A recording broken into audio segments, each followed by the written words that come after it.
fact. Like with most things in life, you have to define what you mean. So if you mean by fact, it is certain, it is absolute, it's not going to change, it's the same as if the earth is going around the sun, then Darwinian evolution defined that way is absolutely not a fact. If you define it a fact as something which is generally agreed upon in science, or it's the best theory available for the data that we currently have, then there's nothing really wrong with calling it a scientific fact from that perspective. And as I'm going to be showing today, firstly, science is revisable, meaning its conclusions can change. Darwinism is not an exception. If you're going to argue Darwinian mechanism or Darwinian evolution is an absolute fact, then it's no longer scientific, it's actually pseudoscience. And thirdly, I'm going to be going over some problems for the mechanism. Okay, so the very first thing we're going to go over is a very brief, and I'm going to emphasize this, a very brief review of the philosophy of science. So, firstly, imagine all your life, the only swans that you've seen are white. And every other person that you know, every swan that they have seen is white. And from this limited set of observations, you make the general proposition, all swans are white.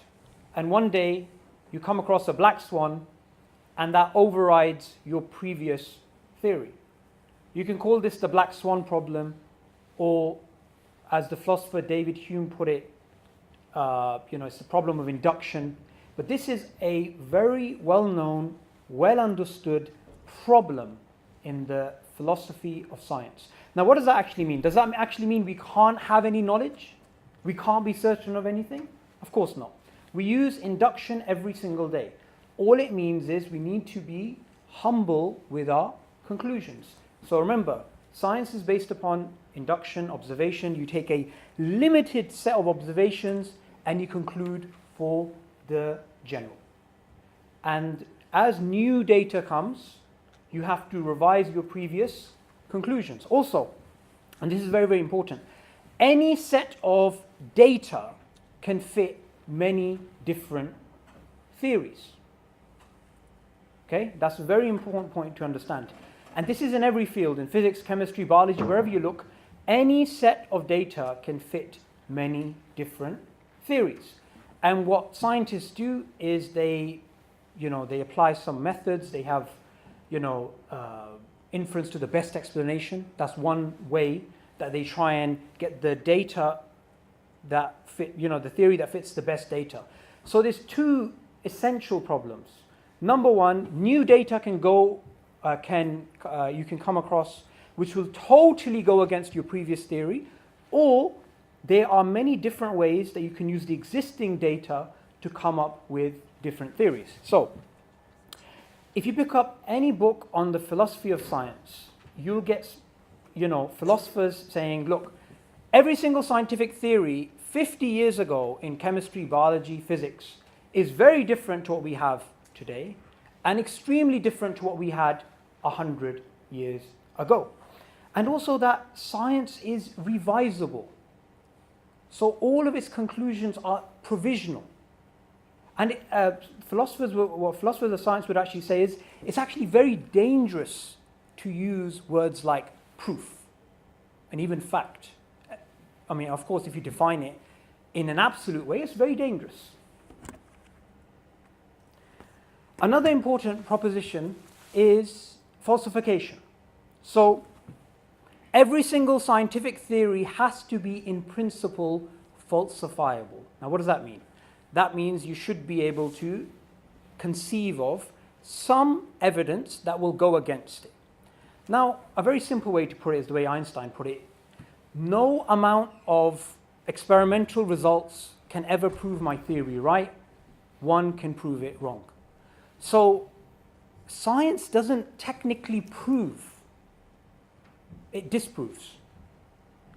Science has the best models for the data, and then you're going to come across some data which is going to go against your previous conclusion, and you're going to falsify it. Now, this is, again, not a radical idea, not something which I just took out of my briefcase or whatever. This is a very well-known problem in the philosophy of science. I'm just going to mention a very crude way that people in popular culture look at science. They're like, how can you say science is uncertain when computers compute? If you base medicine on science, you cure people. If you design rockets based upon science, they go to the moon. So science works, and because it works, and because of all the benefits that we have, it's actually certain. Now, this is actually a very silly argument. Just because something works doesn't mean it's certain. The reason why science works is because its conclusions are revisable, because its conclusions are provisional. Now, I'm just going to go over a simple example. Imagine this is your car, which I'm guessing, being students in Coventry University, that's highly unlikely. So this is your car, and you have some boosters. You have nitrogen boosters for your car, and you go really, really fast. Now, nitrogen was discovered using something known as the phlogiston theory, which was a theory in chemistry, which was very well accepted by scientists, by chemists. They called it a scientific fact. And later, we discovered phlogiston didn't actually exist. But this theory, even though it was very successful, it produced new data, it made predictions which came true, and it helped us discover nitrogen, it was actually false. So just because something works doesn't mean it is certain. Okay, this has stopped working, and that is maybe proof of my point. I think I'm going to have to press this. There we go. Okay, what you also get is, when we speak about evolution and Darwinism, you get these very, I would call them science popularizers, or as other biologists have called them, science journalists, people like Richard Dawkins and Lawrence Krauss and these other guys. And they talk about science as if, there's a united community of scientists, and they are at the forefront, and they are the spokespeople for all these invisible scientists behind them. But most of the time, these guys are just science popularizers, and they don't understand basic things about the philosophy of science, and basic things sometimes about their own field. So you'd hear these really silly things like, if you don't believe in evolution, don't take medicine, because medicine is based upon evolution. And an example of that is, bacteria evolving. Every couple of years we have to develop new forms of medicine, new antibiotics. Why? Because bacteria evolve and they become resistant to it, right? And you get superbugs. So they say, this is evolution, and medicine is based upon this, so if you don't believe in evolution, don't take medicine. Okay, there's quite a few problems with here. Number one, as I'm going to show later, there's a word game being played. It's bait and switch, right? Speaking about evolution in the same way that you speak about Darwinism, right? The other thing is, just because something works doesn't mean it's true. Third thing, and this is very, very interesting. Actually, I'm going to save that point for later, because there's actually a cartoon which helps you visualize what's actually going on when people make these remarks. So we get this media narrative that the Darwinian mechanism, it was discovered 150 years ago, and since then the only people that resisted Darwin was, religious people, and it was a very successful theory at his time. From him till now, it's produced so much results, so much medicine has been discovered on it, and it's the absolute fact. And you get all these documentaries on it. You get, very popular figures like David Attenborough speaking about it. You get these very interesting descriptions and pictures on YouTube, in textbooks. But the truth is this all smoke and mirrors, or is the theory actually absolutely true?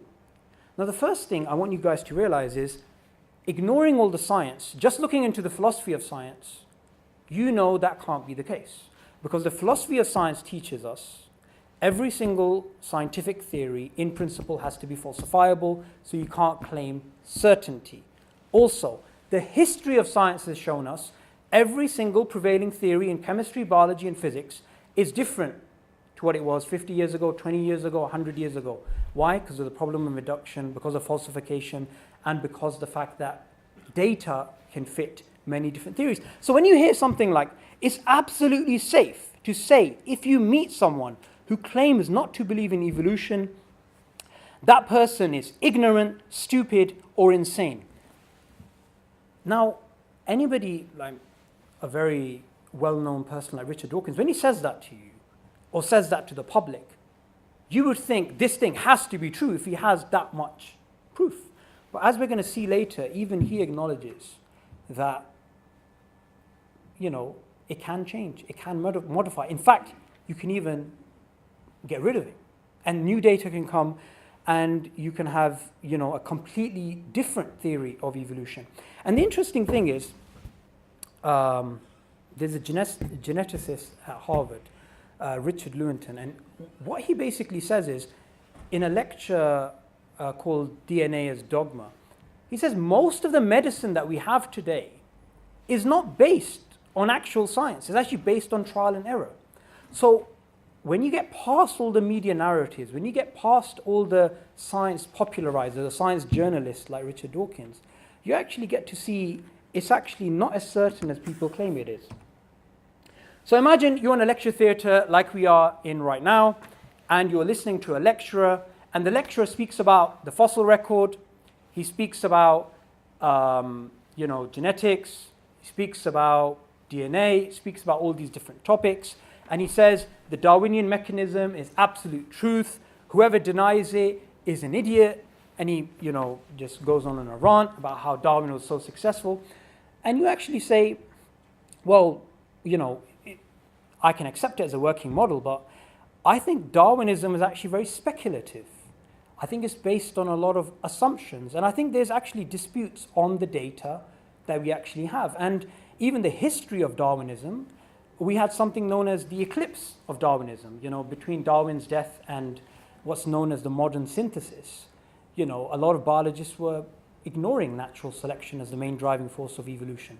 And you basically emphasize these three terms, and I think these three terms are what I want to stick to today, and it makes a nice acronym as well, SAD.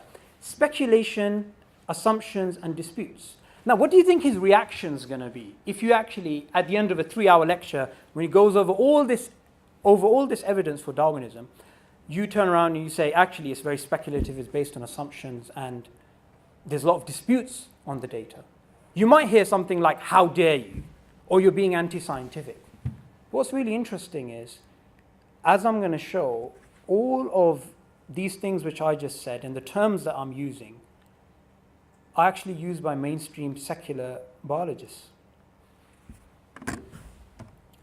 So here's the terms of engagement for, and I actually took this term from Jerry Fodor, the philosopher of science's book on what Darwin got wrong. What I found really interesting is whenever you find a philosopher, arguing against a particular scientific theory, you wouldn't really find the philosopher, begging or groveling in front of people and saying, please don't hurt me. I'm an atheist just like you. I'm also carrying a atheist card. I'm a die-in-the-wool atheist, and you write a chapter called Terms of Engagement before you actually challenge Darwin.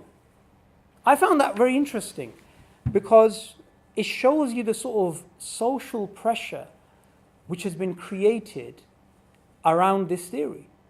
Why would a respectable academic, an atheist, a philosopher of science, have to write a chapter calming down neo-Darwinists before he actually argues against the theory? So, terms of engagement, nothing I'm going to say today is going to come from anyone who believes in, intelligent design, creationism, whatever you want to call it, secular, mainstream. They believe in naturalism, so they believe in the naturalistic framework. They're not going to invoke any metaphysical entity to explain science. And what I'm going to be mentioning is going to be from peer-reviewed journals. And what's really interesting, I have a picture of a Japanese scientist whose name I actually forgotten. He's got a tough name to remember. And again, he's a secularist, he's a mainstream academic, and he actually says he doesn't believe in the Darwinian mechanism as it's taught in textbooks. And what he actually says is very interesting. He says Darwin is a god in biology. That's the kind of language that some secular academics are actually using when it comes to Darwinism. So we're dealing with more than just the science here. You have a picture here of Lynn Sagan. She tried to publish her end symbiotic theory in the 1960s. She had to go through more than 10 peer-reviewed journals, and they all refused her. They refused to publish her work. And now her theory is taught in every single university in the world, including Coventry University, right? She's an atheist. She's a biologist. She doesn't believe in neo-Darwinism. She calls it a religion, right? That just goes to show you the pressure and the fact that there's some philosophical assumptions behind Darwinism, which you don't see in the documentaries, which you don't see on National Geographic, which you don't see in the textbooks. And interestingly enough, Thomas Huxley's grandson, Julian Huxley, in 1959, 100 years after the publication of The Origin of Species, he proclaimed Darwinism as a universal religion for mankind, right? So whether it's atheist biologists like Lynn Sagan, who are against the Darwinian mechanism, or it's people who are very important in the modern synthesis, like Julian Huxley, they both agree on one thing at least when it comes to Darwinism. It's definitely more than science. It is a philosophical worldview. Okay, now, because Jerry Fodor had to have his own terms of engagement, which I agreed with, he still got attacked. He got called a secular creationist. And because of that and other reasons, I actually have my own terms of engagement, which I've called the neo-Darwinian self-defense, right? So firstly, the claim that you get as soon as you challenge Darwinism as a mechanism is, oh, you're being anti-scientific. You're going to hear this all the time. You're being anti-scientific. That's actually not true, because science, all of its conclusions are provisional. You're not going to hear that from Richard Dawkins, obviously. You're probably going to hear that from a philosopher of science. And look, most people don't, they know of Richard Dawkins, they know of Jerry Coyne, they know of Lawrence Krauss, they know of these people, but they wouldn't know of, say, the senior editor of Nature, the biologist Henry Gee. He's an atheist as well. They wouldn't know him, even though in the field he's much more respected than someone like Dawkins would be. And even he agrees in his book, Misunderstandings of Human Evolution, that all scientific conclusions are provisional, they can be nothing else. So if someone claims you're being anti-scientific, remind them what science is. Bait and switch word games. You're going to hear this all the time. You want proof of evolution? You want proof that there's common ancestry between humans and apes? Well, look at Lenski's bacterial experiment. Look at the peppered moth examples of Ketwell. So you're going to get this bait and switch. They're speaking about something else, they're trying to prove something else, and they use language as they use manipulative language to actually prove their point. I was speaking to a biologist, a neo-Darwinist, and I basically said that there's a difference between the fact of evolution, if you want to call it, and the Darwinian mechanism. You know, it's not the same thing. And he said, technically, you're right. There's a difference between the fact of evolution and the Darwinian mechanism. But I use them interchangeably because they're pretty much the same thing. Now, that's a really interesting admission, and we're going to see later why. You're going to hear loads of technical jargon as a form of self-defense, but all you have to do is question, okay, this particular thing that you just said to me, there are, I don't know, certain amount of smell genes in the human genome which are switched off, right? And this is a proof of something, okay? All you can simply ask them is that conclusion certain? Will that ever change? Is that interpretation the only possible interpretation of the data? That's all you have to do. And everything that I'm saying today, I'm not coming up with any new scientific theory. I'm not giving my own views on anything. I'm just simply making a simple logical point. The philosophy of science teaches us every single scientific conclusion is provisional.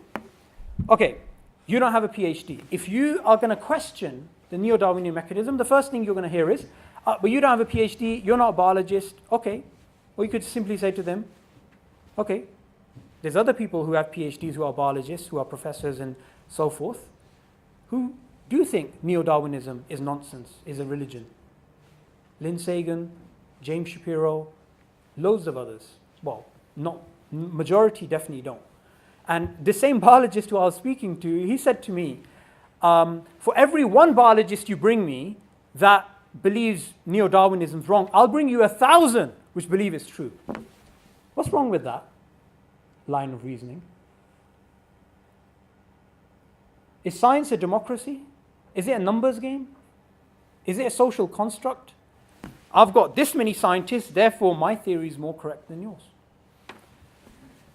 That brings me on to the next point, which is consensus. Oh, there's a consensus on the Darwinian mechanism. Okay, assuming there is, assuming every single biologist that ever lived from the time of Darwin till today agreed the neo-Darwinian mechanism is correct and true. Does that mean it's certain? No, because of the philosophy of science, because of the history of science. And obviously there's not a consensus. You're going to hear, you don't understand science, but it works. Only religious people object. There's no naturalistic explanations, and so on and so on. And like I said previously, even though Richard Dawkins says if you don't believe in Darwinism, you're either ignorant, stupid, or insane, he actually agrees in his book, A Devil's Chaplain, that, new data can come that we drop Darwinism or we modify it beyond recognition. But that's just a very small admission that he makes. So even he realizes, science can change. And remember, if you look at something from a very short period, it looks, it's true, it's not going to change. But if you look at science over a longer period, you'll find things always change. So there is a big difference between evolution and Darwinism. Evolution, the biologist David wrote, the way he defines it is, it's change in organisms over time. There's many different definitions, but there's evolution as a observation, or evolution as a fact, if you want to call it, and there is the mechanism and maybe a history of evolution that comes with the Darwinian mechanism. So these two are two very different things. So just a brief recap of what is Darwinism. There are different models, but I'm going to go over the most popular model, which is, Luca, the last universal common ancestor. There's the first cell, and that cell slowly evolved, and you had different branches of this magnificent tree of life. And the driving force behind this evolution is variations which are being worked on by natural selection. You can call it mutations instead of variations, doesn't really make a difference. So that's basically it, and that accounts for all of the diversity of life as we know it. Bait and switch. So here's a very simple, two very simple pictures to understand bait and switch. Evolution is just a theory, like gravity. Okay. From what I've said now, evolution is an observation like gravity. There's nothing wrong with saying that. But gravity is an observation, and the theory to explain it is general relativity. Evolution is an observation, and the theory to explain it is the Darwinian mechanism, or the neo-Darwinian synthesis, whatever you want to call it. So these are two very different things. They have different epistemic weights. Of course they do. And you'll find something like this picture, sometimes deliberate, sometimes accidental, where someone might say, I see evolution happening in my lab. It's a fact. And he's talking about maybe something similar to Ketwell's, peppered moth example. And the child's thinking, oh, he sees, a small fish turning into a primate or something like that. Okay, I'm going to quickly go over some general biological problems for Darwinism. So the tree of life, according to the Origin of Species, was not a metaphor. It was a discovery. And this is another bait and switch that you're going to see neo-Darwinists use. When you speak about problems with the tree of life, they say, oh, that's actually a metaphor. It's not actually a discovery. It's not actually an observation. But to Darwin it was, and to most neo-Darwinists it actually is. Now, horizontal gene transfer, something which was discovered in the 90s, this was something that really blurred out the tree idea in the minds of some biologists, even though most of them today still believe in the tree idea. The biologist Ford Doolittle, again another atheist, he published a paper, and I always hear this very ridiculous argument. Well, if you have a great argument against Darwinism, why don't you just publish in a peer-reviewed journal? And my answer is, well, why would I need to do that when Ford Doolittle and others have already done it? And the interesting thing is, most of the people who make this very ridiculous argument don't actually know the science. So what Ford basically concludes is the history of life cannot properly be represented as a tree. And together along with him, another atheist biologist, very well known for developing the field, is the biologist Carl Woese. We have the 3 domains of the tree of life, and he actually discovered the 3rd domain. And he describes life more like a web than a tree. And this again shows you the inductive nature of science. The tree of life may have been taught as a fact in documentaries, in textbooks. You might have learnt it as a fact when you were at school. Some biologists may still call it a fact. But as you can see, some biologists disagree because of new data, the problem of induction, the black swan example. We don't know what we don't know. It's not that we don't know something about something we know. It's the fact that we don't know something about what we don't know. We can get new data which is so novel, it creates a paradigm shift in our theories. So, the geneticist Craig Venter, again, another atheist, another well-known authority, he also says life is maybe like a bush, and the tree of life idea he thinks is outdated now. Okay, natural selection and mutations. Now, not all biologists agree that natural selection working on variations is the main driving force of evolution. Some believe it is not. Like the biologist Lynn Sagan, she won the National Medal of Science in America. She is again an atheist, so she's not going to have a religious bias. And this is exactly what she says. She says natural selection eliminates or maybe maintains. She proposes a completely different naturalistic mechanism. And, also James Shapiro, he believes that this dominating idea of natural selection working on variations as the main driving force, this is an intellectual straitjacket. The gene-centered view. So what is the gene-centered view? The gene-centered view is that natural selection works at a gene level, and this was popularized by Richard Dawkins in the 1970s. Most people think he discovered it. He didn't. That was W.D. Hamilton. And since then, it's been taught as a fact. And this has been one of the main ideas in the modern synthesis, the gene-centered view. In 2010, the biologist E.O. Wilson, he published a paper, and in this paper, he challenged the gene-centered view.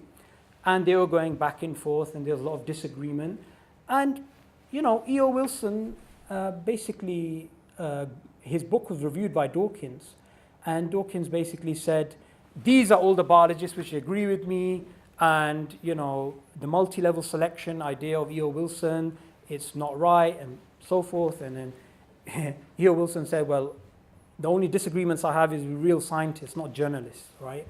So you have this back and forth, and according to some commentators in the field, the reputation of evolutionary biology here is at stake, because this is one of the central ideas. Now, I'm not going to make an argument for the gene-centered view is better than the multi-level selection or the other way around. All this example goes to show is there is an inductive nature of the science here. No matter how long the selfish gene idea or the gene-centered view idea was called a fact. The central dogma of molecular biology, as named by Francis Crick, funnily enough, when someone asked him about why he called it a dogma, he didn't actually know why. So this is something which was again accepted as a fact for a very long time in a paper published in 2010. The biologist James Shapiro basically showed that it doesn't really hold anymore. There are some well-known exceptions. So that was just some general biological problems for evolution. And I chose those particular aspects of the modern synthesis, or the neo-Darwinian synthesis, because those are the most well recognized. There are others as well, but the tree of life and natural selection working on variations and the gene-centered view and the central dogma are probably the most well known. Sociological problems. So the idea that we are all deep down selfish, and that morality, self-restraint, civilization is just a veneer, is just a veil, and beneath that we are all selfish. And everything, including our communication, is actually manipulation. Manipulation for what end? When we mean selfishness, we don't just mean open-ended selfishness. We mean for your survival and reproduction, that every organism is out there for himself to survive and reproduce, and if that means at the cost of others, then so be it. We are deep down selfish. Now, there's some very visual problems with that. The very first thing is that we are, as human beings, kind. We have altruism, we have morality, we do have civilization, we do actually have hospitals, which is a very big monument to prove how the survival of the unfittest is the hallmark of humanity. So how do neo-Darwinists deal with the problem of selfishness? Selflessness. Well, they would say something like, well, there's kin selection.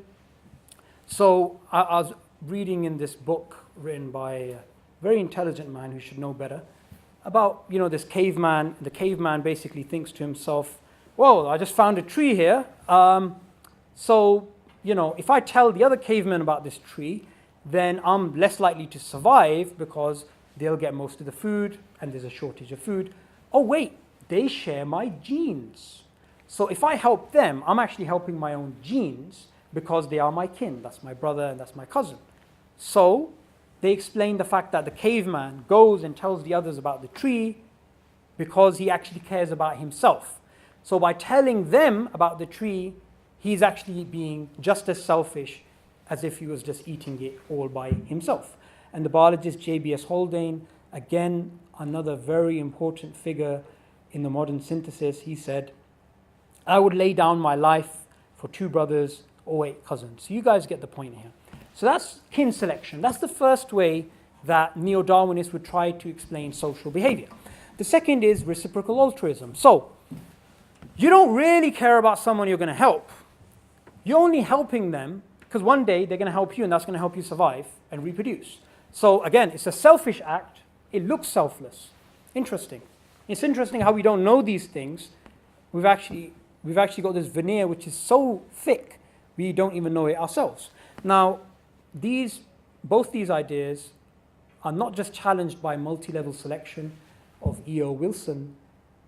There's also a very big problem in the sense that human behavior isn't like that. Which human being would say, yes, I'm helping this poor guy on the street because one day he's going to become rich and he's going to give me money. Oh, I'm actually helping, my child, and I have this love for my child because they actually share my genes. And Dawkins writes in The Selfish Gene, it is after all to a mother's benefit that her child is adopted, because then she can raise other children. But which mother thinks like that? So there's some very deep, profound problems with kin selection and reciprocal altruism as an ad hoc rationalization of human behavior. Now, just think of one thing. Many of us here, we give charity regularly. And when we give charity to, charity X, how does the recipient know that we gave him him or her that money? They don't. Most of the charity that we give online, the recipient doesn't know the individual that gave that £10 or £20. So how does that fit in kin selection? How does that fit in reciprocal altruism? So there's some very practical ways in which you know that there's some big problems for Darwinism here. Now I'm going to be going over some major problems in human evolution.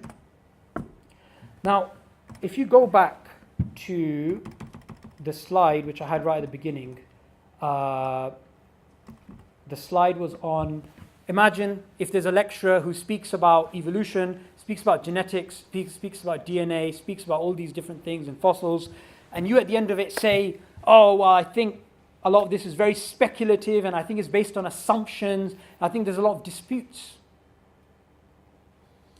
Now, most likely they would be very upset at you using those sort of terms to describe evolution or Darwinism. But what terms do the textbooks use? And I mean the small print that you get before you get all the details. This is what the biologist Michael Kent says before he goes into human evolution. He speaks about it being very speculative, based on very little evidence, and it's not undisputed. And anyone can get access to academics and journals where you'll find biologists who do believe in Darwinism, who do believe in human evolution, speaking with these terms. And this book is not some anonymous book published by some guy who's been working in his mom's basement for 20 years. This is published by Oxford University. And he's a mainstream secular academic, and he's saying speculative, based on little evidence, and it's not undisputed. And the biologist Henry Gee and others, again, mainstream secularists, they would say, it's open to various interpretations. It's fragmentary, and it's really sad when we are told something is a fact, and the very first thing that we should do is understand a fact in science is not the same thing as fact in our common language. But I applaud these biologists for being epistemically humble and saying, yeah, it is very speculative and it is based on very little evidence. And as we're going to see, some of it is based, not some of it, it is actually based on a fundamental assumption. Now, the best way to visualize this assumption is in the early 20th century, there was a tooth that was found, and this tooth, from it, biologists thought that this is an early human ancestor. This is an ape man. And there was this picture drawn by an artist about this ape man. As you can see there, just from a tooth, they made this picture. He's there going out to club some, zebras or something, and he's got someone next to him, perhaps his wife, nagging him so that he goes out to work. He seems to have domesticated some animals in the background. Now, this tooth, this was actually not something which one biologist who was working in his mom's basement came out, wrote a paper and said, here's a picture and here's a tooth. This was published in Science, which is the second most prestigious journal in the world after Nature. So if someone says, oh, if you really believe something to be absolutely true, then get it peer reviewed. Peer review is a beautiful process. It's a process that actually comes from the Islamic world, where the scientific method itself comes from, but it is not the absolute truth. Something being peer reviewed means it's good science. It doesn't mean it's absolute, because nothing can be absolute in science. And this tooth, as some of you may know, was actually the tooth of a pig, which was mistakenly thought to be a human ancestor. Now, why did very intelligent biologists make up this huge story based upon this very little piece of evidence? And it's because of a fundamental assumption. And that fundamental assumption is that of naturalism. That every single thing that biologists study has naturalistic forces behind it, naturalistic factors behind it.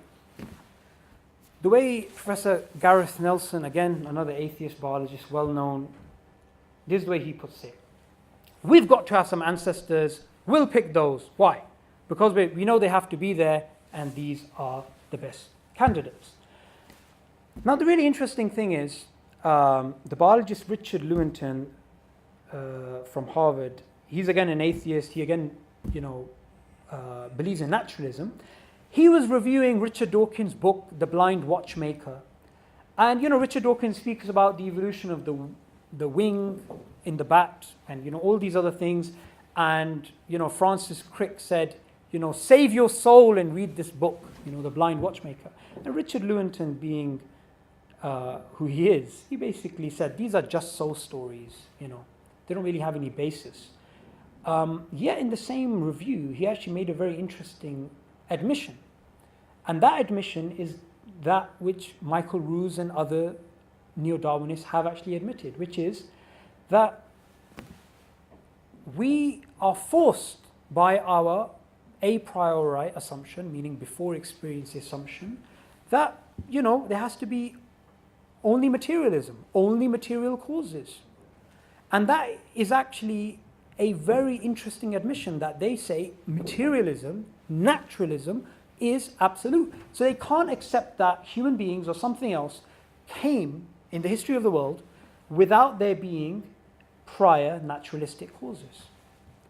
So it doesn't matter if there are no fossils. It doesn't matter if there is no evidence for evolution at all. Just based upon classification of species, something like the Darwinian mechanism has to be true as a matter of logic from a naturalistic point of view. And this is not something which I just made up. This is actually even an admission made by Henry Gee in his book, Misunderstandings of Human Evolution. He's the senior editor of Nature, and on, I believe page 32, he says, even Charles Darwin, he said, if there's no evidence for the Darwinian mechanism besides the classification of species, that's enough. And interestingly, the classification of species, how humans were put with primates and all this, this wasn't actually done by Darwin. This was done by a Linnaeus who believed in God. So he didn't look at all the similarities and say, therefore evolution is true. He believed in God and he believed in metaphysical causes. But if you already come to data with the baggage of naturalism, with the assumption of methodological naturalism, something like the Darwinian mechanism, the Darwinian history of life has to be true as a matter of logic. And the philosopher of science, Michael Ruse, he actually admitted to this. And this is not something which some really honest, academics try to hide behind. They would admit it. So I'm just going to go over some alternative theories when it comes to evolution. And the reason why I'm going to come up with, explain these, is simply to show it's all valid within science. Because remember, any set of data can support many different theories. It's not deductive. Any set of data can fit many different theories. Now, if you have a naturalistic theory, it's science. If you have something which is non-naturalistic, it's not science by definition. So panspermia is the idea that life was seeded on Earth. Because remember, even if you go back to the first cell is very complicated, right? It's not something which you can say, the first cell, it's just protoplasm, it's nothing really. It's actually something very complicated. So very intelligent biologists like Francis Crick, he proposed maybe life, evolved somewhere else and was seeded on Earth by, extraterrestrial beings, aliens perhaps. This is something which other biologists also think possible, right? Now that's allowed within the framework of naturalism. So if someone turns around and says to you, you believe in intelligent design, say to them, well, so does Francis Crick, but a naturalistic type of intelligent design. Then there's the aquatic ape theory put forth by the biologist Sir Alistair Hardy. And if you remember right in the beginning, I spoke about Darwinism as a philosophy and the social pressure behind it. The really interesting thing is this biologist, who didn't believe in God, he waited something like 30 years to publish his aquatic ape theory, or the waterside theory, which is a radical idea which challenged the conventional idea of human evolution. And the reason why he waited 30 years is because he thought he was going to get, mocked by his colleagues. And the social pressure in the scientific community forced him not to publish for 30 years. Now, when he finally published, they did mock him. And it was very difficult for him. And what he basically proposed is this. There's many different things about human beings which can't be explained if we just stick to the conventional theory that we have a common ancestor with the apes, which came down from the trees, slowly became bipedal. He believes we became bipedal as in walking on two in water. If you take a chimp, and by the way, I'm not endorsing this act, but if you take a chimp and you throw it in water, it's going to sink to the bottom like a brick. But if you put a human baby, it's going to swim. We have certain features which are very different to other primates. We have webbing. We're mostly hairless. So we have these features, and because of these features, he proposed the aquatic ape theory. Again, under naturalism, nothing wrong with believing human beings were mermaid-like things for maybe a couple of million years, a couple of 100,000 years. Then there's the pig-chimp hybrid theory, hypothesis put forth by the geneticist Eugene McCarthy. And what he basically says is this. He says, certain things about human beings do not make sense if we are purely linked to other primates. He believes there must have been some sort of breeding with a pig, between a pig and a chimp, and that created the human line. And his logic is, he has a few reasons he gives for this proposal, but, the human heart is very similar to a pig. Gorillas, chimpanzees, they have a penis bone. Humans don't have a penis bone.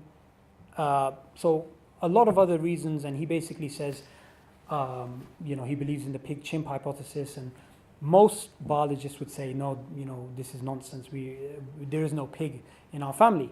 But the reason why I'm showing these examples is to show all of them are valid, and they're scientific, because they fall under naturalism.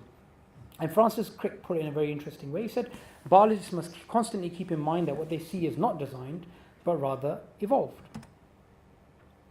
Now, the first thing I want to speak about is there's a thing which is always thrown around a lot, but there's not enough of them, apparently. It's actually fossils.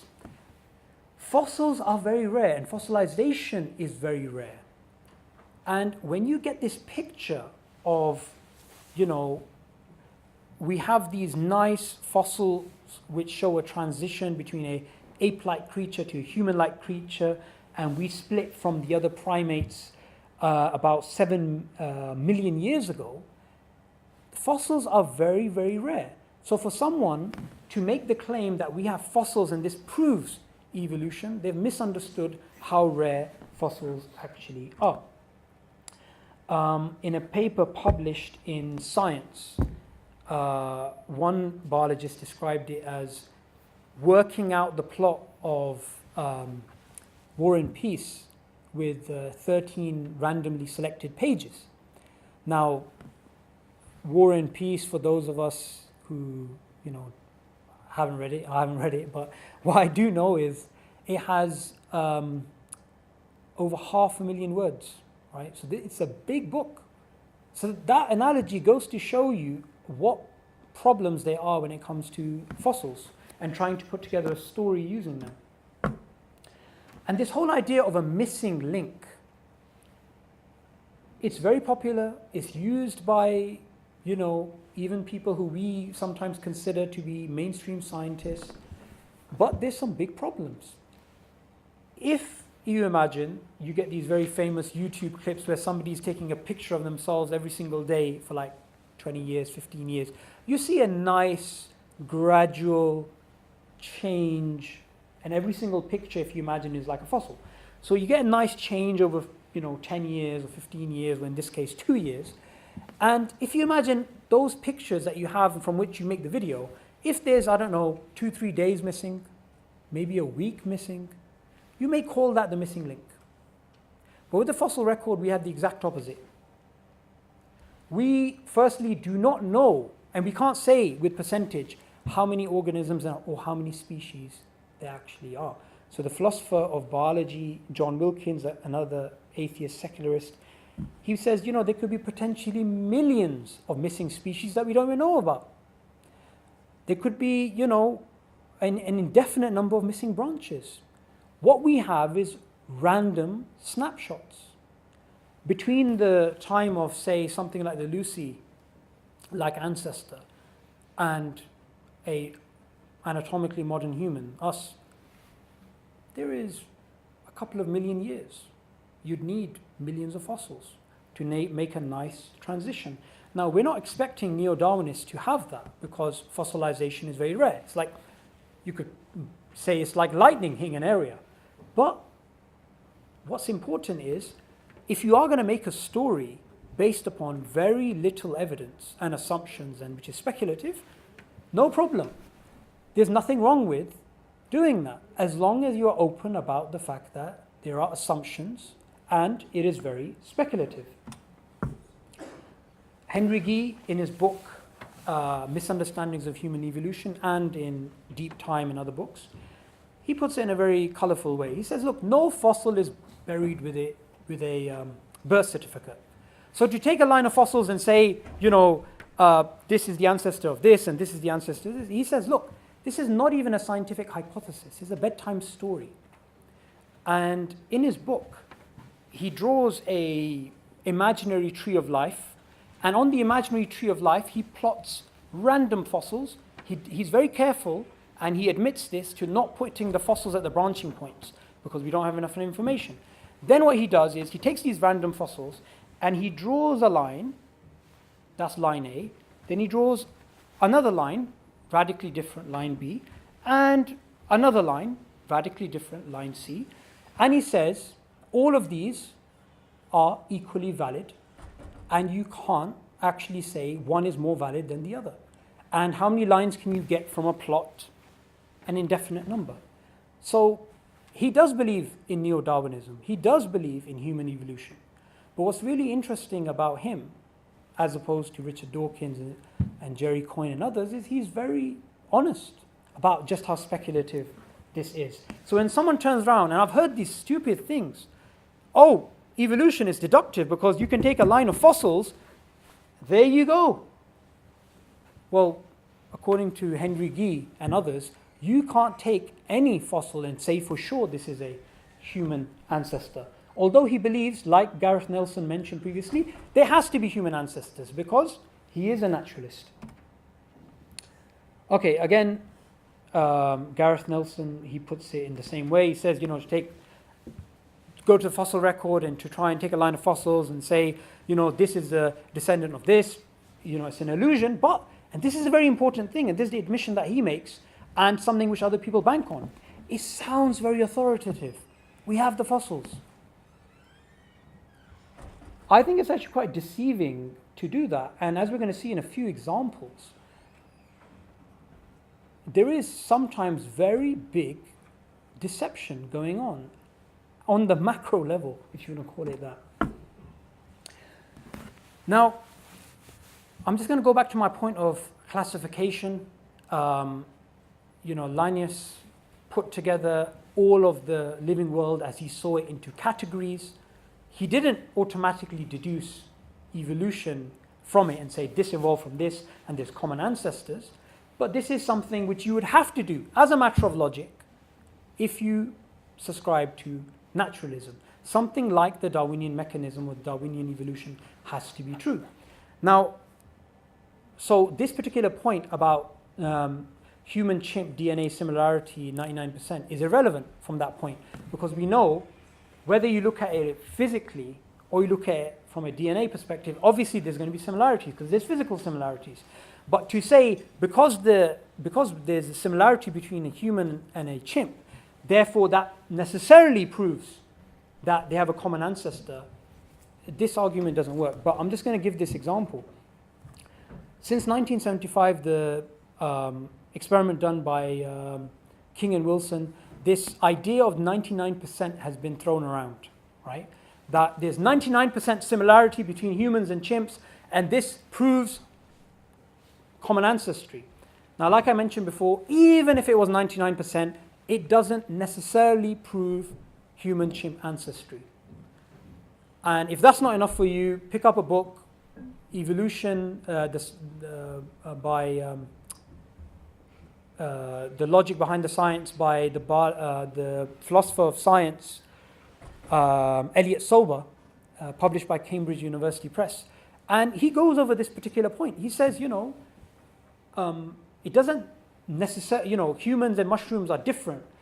Therefore, they don't have a common ancestor, and humans and chimps are similar. Therefore, they must have a common ancestor. He says this isn't necessarily true. What's really interesting about this 99% is, even if it was true, like I said, it doesn't prove common ancestry. What's really interesting is, in a paper published by John Cohen, and he cites other biologists, they basically say because of missing DNA, extra genes, altered connections in gene networks, and the very structure of chromosomes, it's actually very hard to work out humanness and chimpness. In fact, you can't even calculate properly a percentage difference between any two living organisms. And the geneticist Savante Pabo, a chimp consortium member based in Germany, when he was asked about this, he says, look, I don't think there's any way to calculate a number. But what he says is, look, at the end of the day, it's a cultural, social, and political way that we see our differences.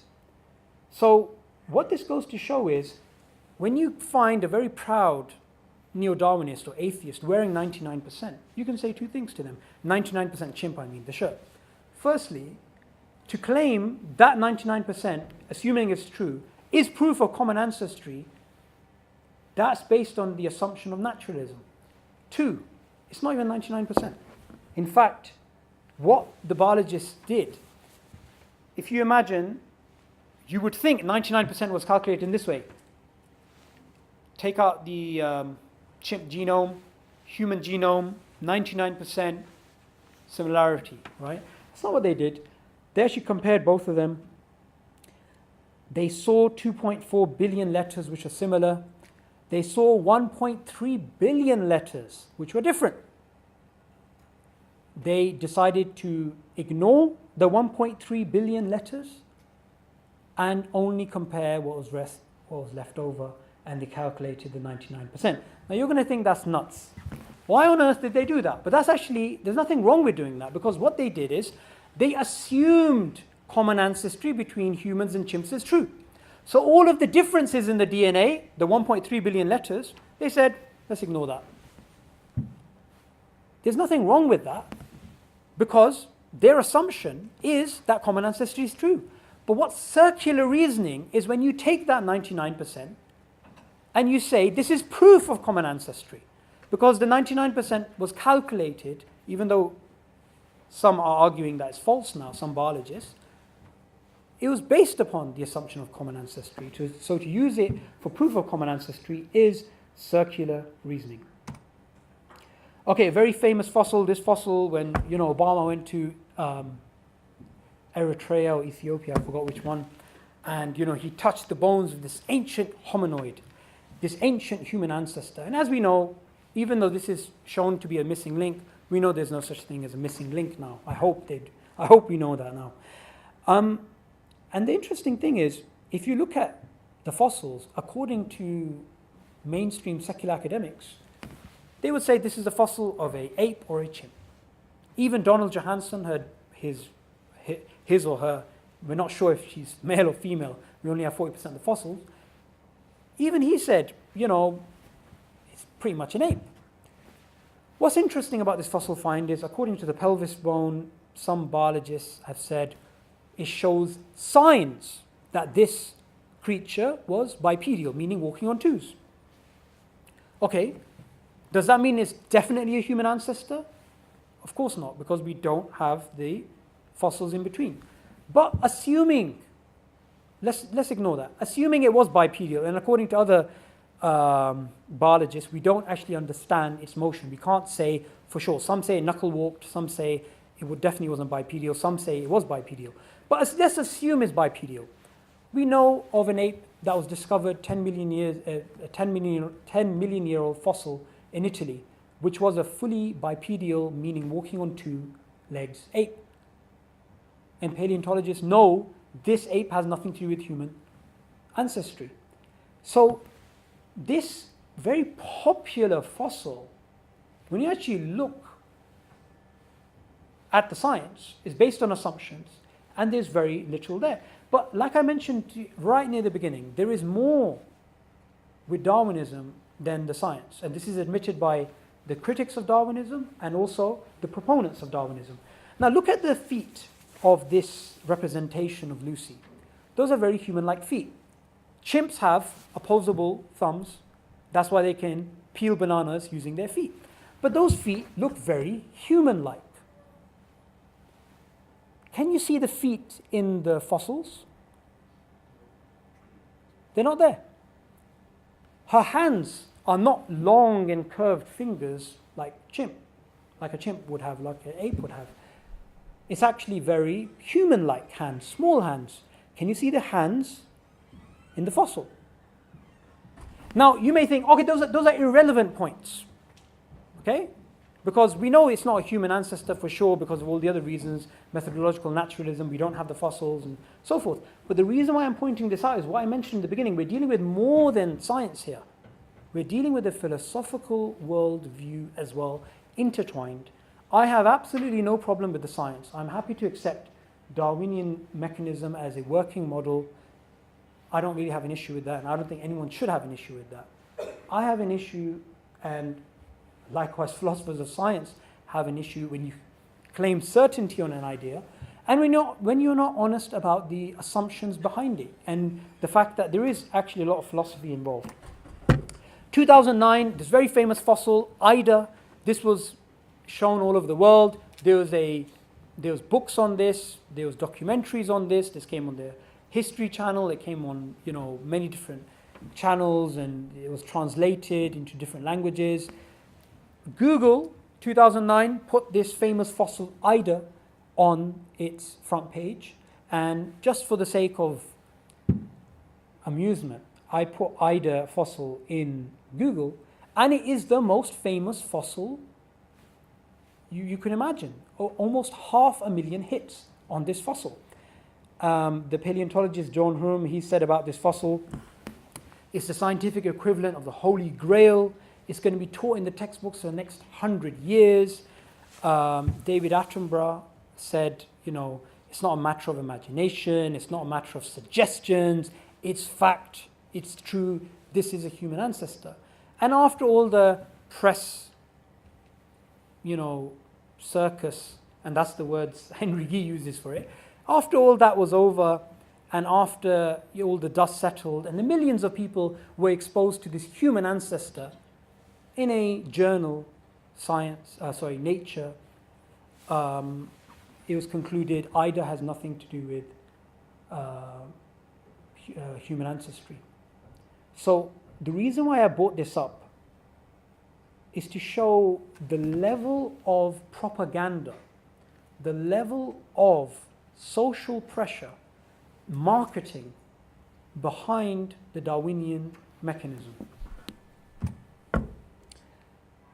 Now, one of the proofs of evolution of the Darwinian mechanism is the idea of vestigial organs. Now, like I mentioned previously, some things which are put forth as fact, like all biologists have consensus on these things, this is not necessarily the case. One of the things that we hear a lot is the coccyx, it's a vestigial organ, it's absolutely useless, you don't need it. Well, I would say, okay, fine. If you believe the coccyx is a absolutely useless organ, take it out. I'll take you to the monument of the survival of the unfittest. I'll take you to the hospital. I'll pay for it. Get it removed. Have a seat. If you're not willing to put your back side online with an argument, then don't open your mouth. If you believe this to be a vestigial organ, take it out. You'll find you won't be able to sit down. this does actually have some function. Now, I'm not saying that the people who propose this idea of vestigial organs are all mad or something, right? All I'm going to show is that there are some fundamental assumptions behind this, and because of those assumptions, you have this confirmation bias, and whatever you see, you really believe this is evidence. The appendix is often cited as a vestigial, and maybe it can be. Charles Darwin, in his book, he spoke about it being a vestigial organ. But just a few years ago, the appendix, in a paper that was published, they were explaining about appendix basically flushing the system with good bacteria. So it does have some function. Now, they may say, well, goosebumps, there's another thing. No problem. All this goes to show you is the inductive nature of science. And a biologist, Stephen Scadding, he basically, even though he does believe in the Darwinian mechanism, he doesn't believe vestigial organs to be any special evidence of Darwinism. Now, what's really interesting is, look, the main thing you can take away from this slide, on the very least, when it comes to vestigial organs, is it's not a sealed deal the way that it's actually taught. A very interesting example of the inductive nature of science is the idea that most of the human genome is junk. Now, Francis Crick was very adamant about most of the genome being junk, and he said, you shouldn't even obsessively hunt for its function. Now, I don't have a problem when biologists say most of the human genome is junk, and I wouldn't really have had a problem with Francis Crick saying that. All I would add is, maybe you'll discover something in the future which will go to show what you consider junk may not be actually junk. Remember, there's many different interpretations of the same data.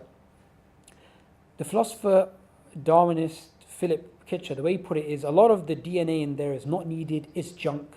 If it's intelligently designed, then God needs to go back to school. Now, this is where it's getting dangerous, because you're taking a scientific idea, and science is based on induction, and its conclusions can change, and you're using that to make theological points.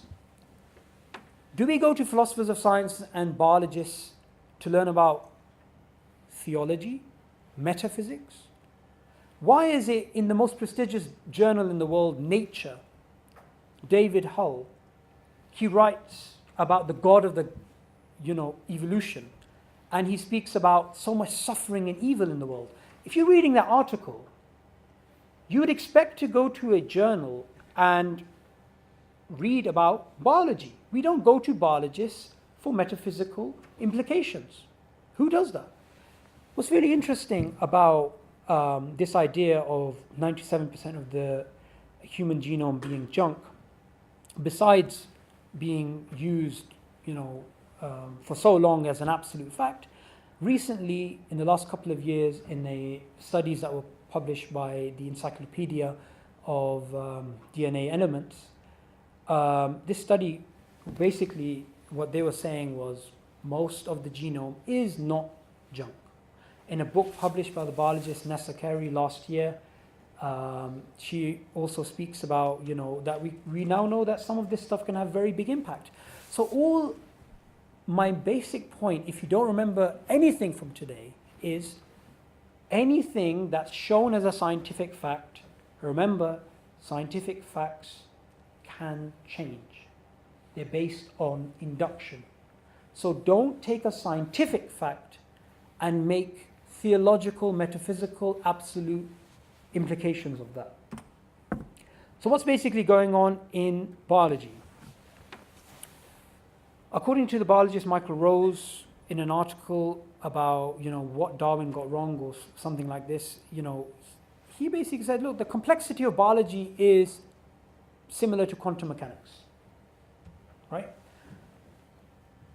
What's really important here is this idea that Darwin came along 150 years ago and everything was nice and clear, and from his time till now, the only people who reject his theory are religious people, and there's no disputes, there's no speculations, there's no assumptions, there's no naturalistic rivals.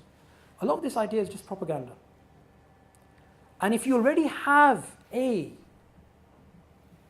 philosophical assumption of naturalism, then something like the Darwinian story has to be true. I mean, just take a very simple example. In the 1912 or something, 1900s, European explorers, when they were in part of Africa, they found this man, the name Otabanga, and they were quite ruthless. They killed his family, they killed his children, and he was a very short black African man. And they said, "This is the ape human," right? And they took him to New York. They put him in a human zoo, and when some colored people, as they were known back then, when they went and they tried to get him released, the reply was, the colored reverend must understand evolution is as debatable as the multiplication table. You're not going to challenge the multiplication table, are you? Now, the reason why I'm bringing up this example is to show you confirmation bias. If you really believe something to be true because of your philosophical ideas, then anything, even a short black guy, is going to start looking like evidence for human evolution. Now, Otabanga, I'm not saying all biologists believed he was a ape human. I'm just showing the confirmation bias and the social pressure at that time about how true the Darwinian story actually was. Now, what can we as Muslims do? Well, we as Muslims or Christians or Jews or humans can do is the same thing any rational, logical human being would do. We don't need to have a special provision because of our beliefs. The philosopher David Stove, he writes in his book that, the Darwinian explanation of evolution, even though it's the best one available, is not true. Now, we can make the same conclusion. We can say, yeah, we'll accept all the science. We can observe evolution. We can, someone says, do you believe in evolution? Say, I can see evolution, right? And we can accept it as a working model. And upon false working models, you can even discover things like phlogiston. You can discover things that actually work. We went to the moon based upon Newtonian mechanics, but Newtonian laws aren't universal. They break down at the quantum level. So science can work even though it's wrong, and this is well known in the philosophy of science. Now, further reading, just to get into, and again, most of these books are actually popular books. So if you really want to get a entry-level understanding of the mechanics, the inductive nature of evolutionary science, here's some books which I recommend. James Shapiro's book, A View from the 21st Century, he believes that we're nearly at a point at a paradigm shift in evolution. Evolution, the extended synthesis, this is a spin on the modern synthesis of the 1930s, and I believe something like 12 academics in this book, they basically go over ideas that don't fit within the neo-Darwinian synthesis. Lynn Sagan's Acquiring Genomes, A Theory of the Origin of Species, she believes in a different mechanism of evolution. Then there is Darwinian Fairy Tales by the philosopher of science David Stove. He speaks about the issues from a sociological point of view, the epigenetics revolution. We used to think you couldn't inherit acquired characteristics, but now there is a almost resurrection of a type of Lamarckism. And What Darwin Got Wrong by Jerry Fodor and Massimo Patini Palmari, and The Accidental Species by Henry Yee. Now, what's so important about all these books is they're not written by religious people, they're written by mainstream secular academics who are atheists, and they're respected within their fields. If you don't think that science is revisable and that you're doubting whether the evolutionary biology is an inductive field, just have a read of those books. So my main points, which I mentioned right at the beginning. Science is revisable, meaning all of its conclusions can change. The Darwinian mechanism is not an exception, and I went over some of the problems for Darwinism.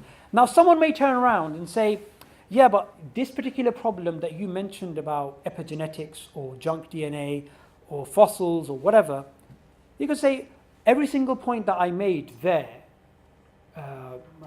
in terms of biology and sociology and all the rest, new data can come that even that stuff can change. So everything that I said in terms of biology can be wrong. What does that mean? It doesn't change the argument, because the argument I'm making today is just a very simple logical argument. Science is revisable. Darwinism is not an exception. Now, if you're going to claim it's an exception, you're making it into pseudoscience. You're making it into, Freudian psychoanalysis. If there are no problems for the Darwinian mechanism, let's assume there's no problems for the Darwinian mechanism at all. From the time of Darwin till now, we've had a nice smooth ride. There was no eclipse of Darwinism. There are no biologists like Richard Goldschmidt and people who come up with theories like hopeful monsters. And there was no disagreement in the biological community. Everyone believed in the Darwinian mechanism. Say this is the way history was. Does that change the logic of the argument? It doesn't. Science is revisable, and the Darwinian mechanism is not an exception. So just to summarize, if you take an orthodox understanding of the beginning of life, creation, as a Muslim, of course there's going to be a conflict between that and Neo-Darwinism. But you can accept it as a working model because we have reasons to believe in science, but we know that scientific conclusions can change. We have reasons to believe in the Quran, independent reasons. So if there's a conflict between the two, we'll go with what's certain, which is the Quran. Now that doesn't mean you discard science or its conclusions, but you understand the reason why science is powerful, the reason why it works, and the reason why it's changed the world is not what very ridiculous statements which come out of the mouths of people who should know better, that science gives absolute truth and you're an idiot if you don't accept Darwinism. It's because scientific conclusions can change. If Einstein was told, no, you can't come up with your special theory of relativity, no, you can't come up with general theory of relativity because Newton was right and it's worked for 250 years, where would physics be now? We know that the history of science shows all scientific conclusions can change, and the philosophy of science shows why. And like I mentioned right near the beginning, and I gave some reasons for that, Darwinism is much more than a scientific theory or a model for some people. Therefore, the way I think about it is this: you can call it a atheistic creation story, because there is a creator, an unseen creator, working behind the scenes, an unseen blind watchmaker.